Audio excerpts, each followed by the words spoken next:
এমন অনেক দিন গেছে আমি অধীর আগ্রহে অপেক্ষায় থেকেছি হেমন্তে পাতা ঝরার শব্দ শুনব বলে। নিঃশব্দে অপেক্ষা করেছি বনভূমিতে কোনো বন্ধুর জন্যে, কিংবা অন্য অনেকের জন্যে। হয়তোবা ভবিষ্যতেও অপেক্ষা করব। এমন অনেক দিনই তো গেছে কারো অপেক্ষায় বাড়ি বসে আছি। হয়তো কেউ বলেছিল অপেক্ষা করো, একসঙ্গে বেরুবো। এক শনিবার রাতে খুব ক্যাজুয়ালি কোনো বন্ধু ঘোরের মধ্যে গোঙানির মতো উচ্চারণ করেছিল, বাড়ি থেকেও ভোরবেলা তোমাকে তুলে নেব। হয়তোবা ওর মনের মধ্যে ছিল চুনিয়া অথবা শ্রীপুর ফরেস্ট বাংলো। আমি অপেক্ষায় থেকেছি।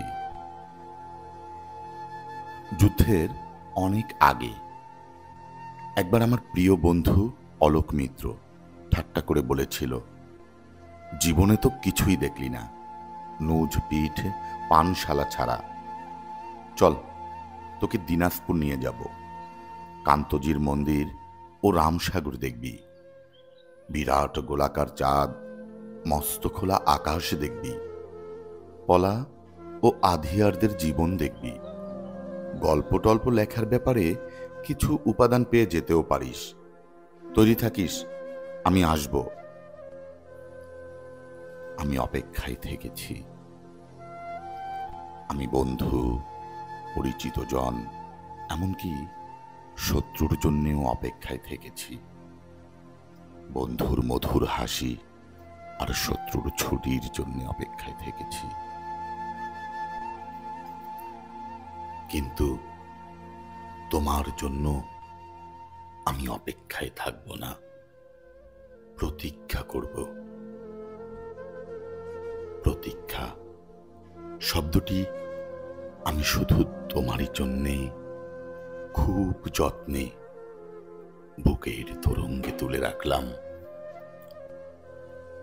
অভিধানে শব্দ দুটির তেমন কোনো আলাদা মানে নেই, কিন্তু আমরা দুজন জানি এই দুই শব্দের মধ্যে পার্থক্য অনেক।